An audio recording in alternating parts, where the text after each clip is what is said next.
कपिल बजाज जी, आपने public health foundation of India पे काम किया है और लेकिन उससे जुड़े हुए कई सारे ऐसे पहलू हैं जो एक आम जनता हम जैसे लोगों के लिए जानना ज़रूरी है। बल्कि हम में से ज़्यादातर लोग तो public health foundation of India कुछ है भी कि नहीं वो भी नहीं पता होगा, राइट। तो अंडरस्टैंडिंग कि हम लोग बिल्कुल नए इसके लिए, लेकिन वो वाला एस्पेक्ट जो हमें हमारे लिए बहुत इंपॉर्टेंट है, हमारे रादर मरने जीने मरने का सवाल है, नहीं पता होना, वो आप थोड़ा ब्रीफली बताइए। Kapil Bajaj public health foundation of India और इस तरह की कई सारी चीज़ों का खुलासा करते आए हैं और आपका जवाब। जी, तो मैं जर्नलिस्ट हूँ, मेरा नाम कपिल बजाज है और पिछले 20-22 साल से मैं जर्नलिज्म कर रहा हूँ। तो मैंने 2007 में मैं बिजनेस टुडे में सीनियर कॉरेस्पॉन्डेंट था, बिजनेस टुडे मैगजीन में दिल्ली में। तो मुझे मेरे एडिटर साहब ने मुझे भेजा, एक मैकेंसी के हेड हैं रजत गुप्ता जी, वो आए हुए थे अमेरिका से, इंडियन अमेरिकन हैं वो। मैकेंसी एंड कंपनी है, बहुत बड़ी कंसल्टिंग कंपनी, उसके वो हेड थे, जो एक फर्स्ट इंडियन अमेरिकन जो बने थे। तो काफ़ी उनका नाम था, वॉल स्ट्रीट से जुड़े हुए थे और बड़े बिजनेस वर्ल्ड में उनके कनेक्शन थे।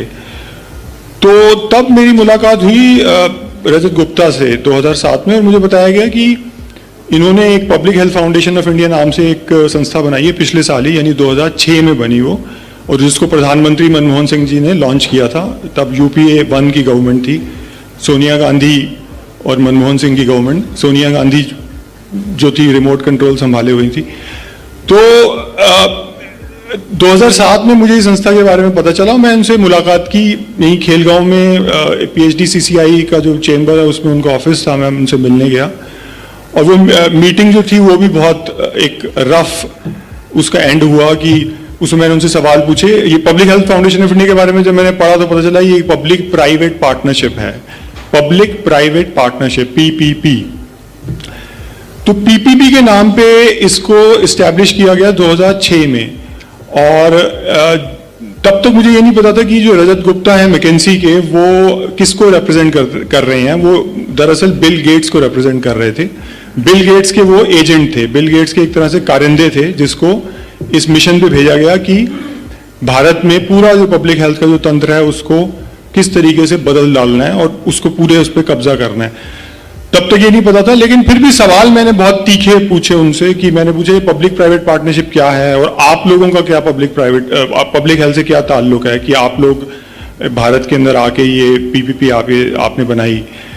तो क्या है आपका एक्सपीरियंस, क्या है आपका, और वैसे भी आपकी अकाउंटेबिलिटी क्या है पब्लिक के लिए, क्योंकि सरकार तो को हमने चुन के लाए हैं और इलेक्शन में जनता ने उसको वोट दिया है, तो वो अकाउंटेबल हो जाती है कानून के तहत, संविधान के तहत। तो अगर वो कुछ गड़बड़ करती है तो जनता उसको अकाउंटेबल ठहरा सकती है, जिम्मेदार ठहरा सकती है, पर आपका क्या है। तो इस पे वो बहुत नाराज हो गए, खफा हो गए और गुस्से में आ गए बहुत। और फिर वो मीटिंग एंड हो गई और मुझे दरवाजा का रास्ता दिखा दिया गया। वो मीटिंग इस तरीके से अंत हुआ उसका और बहुत ही मैं हैरान रह गया। उस मीटिंग में रजत गुप्ता थे जो उस समय PHFI के चेयरमैन थे, public health foundation of India, जो भारत में स्टैब्लिश की गई, उसके चेयरमैन बना रखे थे ये इंडियन अमेरिकन, जो वैसे अमेरिकन सिटीजन है, इंडिया के सिटीजन भी नहीं थे वो। तो दूसरे जो उसमें आदमी थे वो प्रेसिडेंट थे PHFI के, bill and Melinda Gates foundation है। और तो ये जो के श्रीनाथ रेड्डी थे ये प्रेसिडेंट बने PHFI के, और आज तक वो प्रेसिडेंट हैं 14 सालों से, यानी 2020 में आज तक। ये पब्लिक प्राइवेट पार्टनरशिप क्या चीज है, तो और इसकी अकाउंटेबिलिटी कैसे बनती है जनता के प्रति, कैसे आप अगर कुछ गड़बड़ होता है तो फिर जनता आपको कैसे अकाउंटेबल बनाएगी, क्या आप RTI के अंडर आते हैं, वगैरह वगैरह। इस तरह के मैंने जब सवाल किए तो उसका कोई मुझे जवाब नहीं मिला और ये नाराज हो गए और मुझे दरवाजा दिखा दिया गया। खैर ये बात फिर मैं भूल गया और एक तरह से आई गई हो गई ये बात। और फिर 2011 में, ये 2010 में ही आप समझिए कि खबरें आनी शुरू हुई कि रजत गुप्ता पे कुछ एक्शन होने वाला है। अमेरिकन सिटीजन थे तो उनपे एक कोई स्टॉक मार्केट के फ्रॉड का कुछ केस बन रहा है और उस पर जो अमेरिकन गवर्नमेंट है और SEC है उनकी सिक्योरिटीज एंड एक्सचेंज कमीशन, वो कुछ उन पे इन्वेस्टिगेशन कर रही है। ये 2010 में मुझे खबरें अखबारों में पढ़ने को मिली, क्योंकि ये बहुत बड़ा नाम थे रजत गुप्ता। तो 2011 आते आते जब ये लगने लगा कि ये गिरफ्तार हो जाएंगे, तो ये पीएचएफआई के चेयरमैन बने हुए थे। और पीएचएफआई में कौन लोग बैठे थे? मोंटेक सिंह आलूवालिया बैठे थे, जो खास आदमी थे, कांग्रेस के भी खास आदमी हैं, और जो प्लानिंग कमीशन के डिप्टी चेयरमैन थे, और भारत सरकार के बड़े बड़े अधिकारी जो हेल्थ मिनिस्ट्री के सेक्रेटरी हैं, डीजीएचएस है हेल्थ मिनिस्ट्री का हिस्सा, डायरेक्टर जनरल ऑफ उसके भी सेक्रेटरी हैं, वो तो हेल्थ मिनिस्ट्री के बड़े बड़े अधिकारी बैठे हुए हैं पीएचएफआई में, और आपके Montek Singh Ahluwalia deputy chairman of planning commission बैठे हुए हैं, और उनके ऊपर बैठे हुए हैं ये साहब रजत गुप्ता, जो कि मैकिन्सी के हेड थे।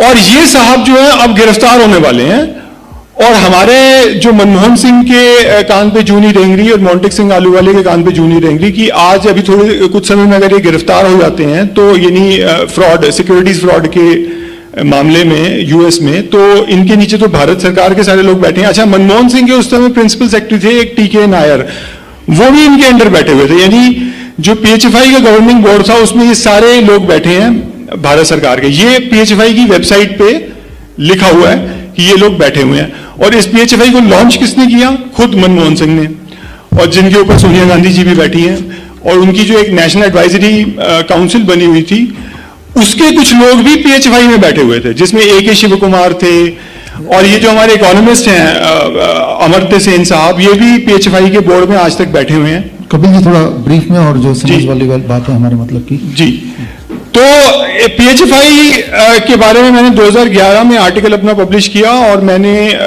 और उसके बाद फिर ये 2012 तक मैं लिखता रहा, और उसके बाद मैंने छोड़ दिया क्योंकि उसका कोई असर हम मुझे नजर नहीं आया। सारे पब्लिक हेल्थ कम्युनिटी को मैंने भेजा, इवन एमपीज तक को भेजे ये आर्टिकल्स, और मैंने शिकायतें भी की, और आरटीआई में भी इनको हम लेके आए, यानी आरटीआई के अंदर ये आ जाएं, इसका भी एक प्रयास किया जो सफल हुआ 2011 में।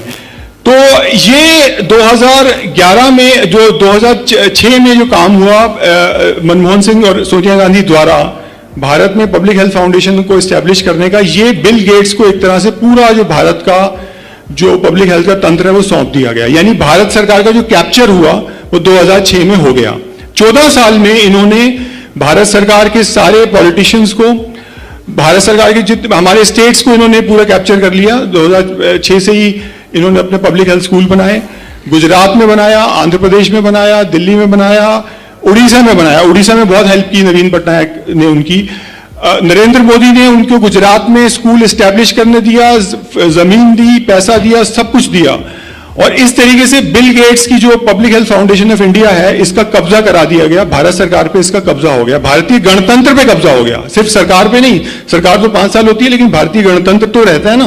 तो भारतीय गणतंत्र पे 14 साल पहले एक कब्जा कराया गया बिल गेट्स का पब्लिक हेल्थ फाउंडेशन के जरिए। सारे बड़े कमीशन, कोई ऐसा कमीशन नहीं था पब्लिक हेल्थ में भारत सरकार का और या प्लानिंग कमीशन का जिसके अंदर बिल गेट्स के आदमी नहीं बैठे हों। हर एक के अंदर जो बिल गेट्स के आदमी है, यानी public health foundation of India के आदमी है, ये लोग बैठे हुए थे। कोई ऐसा कमीशन नहीं था।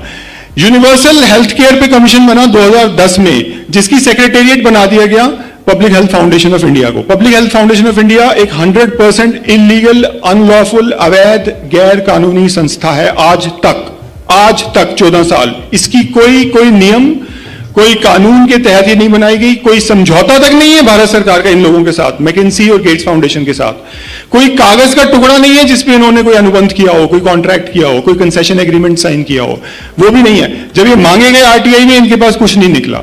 जब इनसे पूछा गया कि आपके बड़े बड़े अधिकारी जो हेल्थ सेक्रेटरी और ये लोग मोंटेक से आलूवालिया कैसे बैठे हुए हैं इनके गवर्निंग बोर्ड में, इसका कोई जवाब नहीं मिला, आज तक नहीं मिला। कोई ऑर्डर है आपके पास कि आपने कैसे ऑथराइज किए कि बैठे हुए हैं? क्या आपके पास मिनट्स ऑफ मीटिंग है जो इनकी बोर्ड मीटिंग होती है पीएचएफआई की?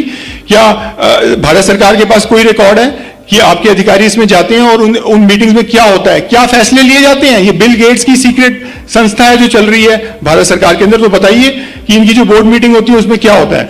भारत सरकार ने कोई जवाब नहीं दिया आरटीआई के अंदर।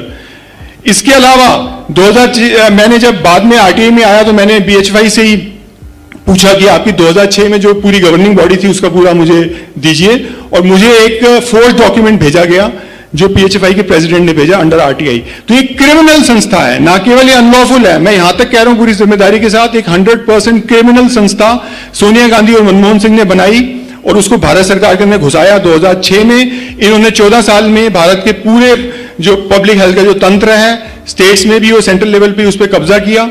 ना सिर्फ पब्लिक हेल्थ पे कब्जा किया और मिनिस्ट्रीज पे कब्जा किया, इसमें मिनिस्ट्री ऑफ हेल्थ भी शामिल है। मिनिस्ट्री ऑफ हेल्थ शुरू से इस षड्यंत्र में शामिल है, क्योंकि सीएसआईआर के उसके समय जो अध्यक्ष थे आर.ए. माशेलकर, वो इस षड्यंत्र में शामिल थे। 8 लोग थे जिन्होंने रजिस्टर कराया था पीएचएफआई को फरवरी 2006 में, जिसमें रजत गुप्ता था, जिसके अंदर श्रीनाथ रेड्डी था, जिसमें आर माशेलकर था, जिसके अंदर मैकिन्सी के और लोग थे, जिसमें 2 और कॉर्पोरेट लॉयर थे। इन 8 लोगों ने ये संस्था बनाई। इसको भारत सरकार से 65 करोड़ रुपए मिले, गेट्स फाउंडेशन ने 65 करोड़ रुपए डाले, और जितनी साम्राज्यवादी ताकतें हैं आपकी, जिसमें यूसेड आ जाती है जो अमेरिका की सीआईए के लिए काम करती है, यूके, यूरोप और अमेरिका की जितनी साम्राज्यवादी ताकतें हैं उन्होंने इसमें पैसा लगाया हुआ है। इन्फोसिस फाउंडेशन भारत के जितने बिलियनियर्स हैं, जिसमें रतन टाटा आता है, जिसके अंदर आपके इन्फोसिस के नारायण मूर्ति और नीलेकनी आते हैं। नीलेकनी जिसने बाद में आधार किया, बिल गेट्स का यार है, जिसने बाद में आधार प्रोजेक्ट किया और भारत में एक सर्वेलेंस स्टेट बनाने का प्रोजेक्ट शुरू किया। ये सब लोगों का रिप्रेजेंटेशन है पीएचएफआई में। इनके गवर्निंग बोर्ड में ये लोग बैठे हैं। आप पीएचएफआई की वेबसाइट पे जाइए, उनकी एनुअल रिपोर्ट जो है उसमें, क्योंकि इन्होंने वो भी हटा दी है। जब मेरे आर्टिकल और इंटरव्यूज आ रहे हैं, इन्होंने अपनी जो इनकी गवर्निंग बॉडी है मेन, जिसको जनरल बॉडी कहते हैं, उसका डिटेल्स भी इन्होंने वेबसाइट से हटा दिए हैं, लेकिन आप उनकी एनुअल रिपोर्ट में वो देख सकते हैं। सारे भारत के बिलियनियर्स बैठे हैं। और ये 2006 में न केवल भारत सरकार पे कब्जा हुआ, लेकिन भारत सरकार में एक ओलिगार्किक रूल की शुरुआत हुई।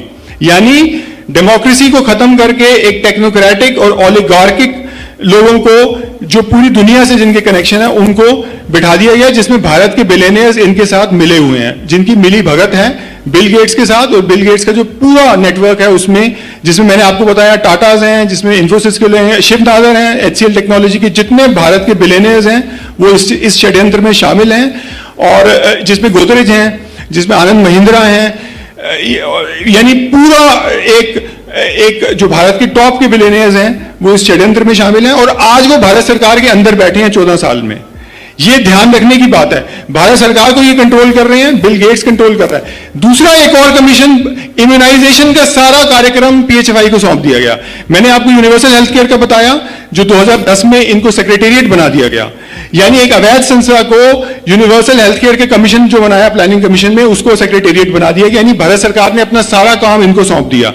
और जो technical advisory group on immunization of India बना हुआ है, उसका जो भारत की एपेक्स बॉडी है, जो सारी वैक्सीनेशन के जो बड़े बड़े डिसीजन है, कौन सी वैक्सीन शामिल होगी इम्यूनाइजेशन प्रोग्राम में भारत के, वो डिसीजन लेती है। उसका जो सेक्रेटेरिएट है वो पीएचएफआई को बना दिया गया, जो बिल गेट्स की बॉडी है। और गेट्स फाउंडेशन उसकी सारी फंडिंग कर रही थी। ये 2017 तक ये खेल चलता रहा। यानी 2013 में चालू हुआ, सोनिया मनमोहन ने किया, और 2017 तक ये चलता रहा। फिर बाद में जो मोदी सरकार ने 2017 में इनको उससे निकाला, गेट्स फाउंडेशन को और पीएचएफआई को। लेकिन पीएचएफआई और पीएचएफआई सेक्रेटेरिएट थी भारत की जो national technical advisory group on immunization है, और गेट्स फाउंडेशन उसकी मेन फंडर थी। यानी जो इसका ऑफिस भी था एनटीजीआई का, वो पीएचएफआई का दफ्तर था, जो कि गुड़गांव में है।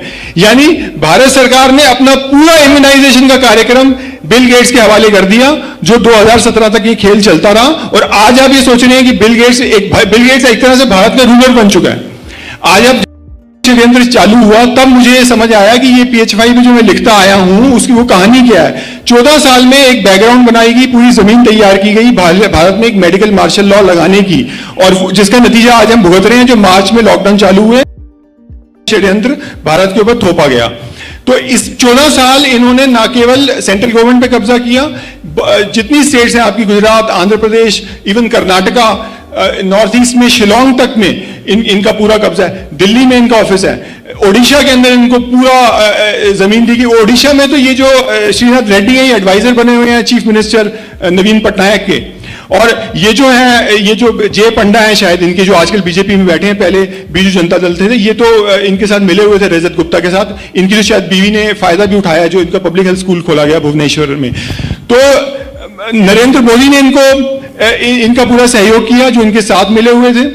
जो YSR रेड्डी हैं, उस समय चीफ मिनिस्टर थे कांग्रेस के, आंध्र प्रदेश, यूनाइटेड आंध्र प्रदेश, वो उनके साथ मिले हुए थे, शीला दीक्षित मिली हुई थी, नवीन पटनायक मिले हुए थे, और बाद में चल के इन्होंने और स्टेट्स में भी अपने ऑफिस खोले हैं PHFI ने, जैसे कि कर्नाटक में, जहां पे जमीन दिलवाई मनमोहन सिंह ने। ये भी मैं बता दूं आपको कि कर्नाटक में जो जी तो मैं ये कहना चाहता हूं कि भारत में मेडिकल मार्शल लॉ का और ये पूरा जो वैश्विक षड्यंत्र हुआ है, और जितनी साम्राज्यवादी ताकतें हैं, जिसमें गेट्स फाउंडेशन है, जिसमें आपकी imperial college, university of Washington, emery university, Wellcome Trust, ये जितनी और तो और ब्रिटिश रॉयल तक, इन सबको फंडिंग मिल रही है PHFI से, और PHFI फंडिंग कांग्रेस को दे रही है। इसका भी खुलासा मैंने कुछ दिन पहले किया। 2013 से 2018 तक 100 करोड़ की फंडिंग कांग्रेस पार्टी को मिली है गेट्स फाउंडेशन से और PHFI से, और ये बाकी पॉलिटिकल पार्टीज को, शायद बीजेपी को भी दे रही होंगी, जिसका खुलासा अभी तक नहीं हो पाया। लेकिन जो पब्लिक डोमेन में आया, मैंने लिख दिया, मेरे आर्टिकल्स पढ़िए, मेरे कुछ इंटरव्यूज हैं यूट्यूब पे, वो आप देख सकते हैं, मेरे ब्लॉग्स हैं, आप देखिए, और मैं क्या लिखता आया हूं 2011 से, वो भी आप देखिए। तो भारत की सारी साम्राज्यवादी ताकतों को PHFI रिप्रेजेंट करती है, जिसने भारत सरकार पे या भारतीय गणतंत्र पे कब्जा किया हुआ है, जो गेट्स फाउंडेशन की बॉडी है, जिसके अंदर अमेरिका और यूके की सारी जो एंग्लो अमेरिकन जो इनका इंपीरियल नेटवर्क है, उसकी सारी फोर्सेस को रिप्रेजेंट करती है PHFI, जिसने भारत सरकार पे और भारतीय गणतंत्र पे कब्जा किया हुआ है। और उसी का नतीजा आज हम देख रहे हैं। ये कोरोना षड्यंत्र के अंदर भारत के किसी तरह की कोई ऑपोजिशन नहीं है, सारी पॉलिटिकल पार्टी इनमें इन्वॉल्व है, लेफ्ट भी इन्वॉल्व है, क्योंकि यूपीए ने जब जगह दी तब उस समय लेफ्ट बाहर से इनको सपोर्ट कर रही थी। यूपीए के जितने घटक दल हैं उनको देख लीजिए, ये सब उसमें शामिल थे उस समय। भारतीय जनता पार्टी ने कोई अपोजिशन नहीं की, और नरेंद्र मोदी ने बल्कि हेल्प की PHFI को गांधीनगर में एस्टैब्लिश करने की, और बाद में इसको यूनिवर्सिटी का दर्जा दिया गुजरात गवर्नमेंट ने। तो ये आज भारत के प्रधानमंत्री बने हुए हैं जिन्होंने हेल्प की PHFI को एस्टैब्लिश करने में। भारतीय जनता पार्टी इसमें पूरी तरह से शामिल है। ये मेरी स्टोरी है, जिसमें और वर्ल्ड इकोनॉमिक फोरम में ये सारे जितने बिलियनियर्स इनके मैंने नाम लिए, रतन टाटा से लेकर नारायण मूर्ति और नंदन नीलेकनी जैसे लोग, ये सब वर्ल्ड इकोनॉमिक फोरम से भी जुड़े हुए हैं, जो पूरी तरह से षड्यंत्र में शामिल है, जिन्होंने ये आपका इवेंट 201 भी किया था गेट्स फाउंडेशन के साथ मिलकर अक्टूबर 2019 में न्यूयॉर्क में। तो ये किस तरह के कनेक्शन है, ये सब हमें देखने की जरूरत है। और भारत पे इस तरीके से एक साम्राज्यवादी ताकतों का पूरा कब्जा हो चुका है।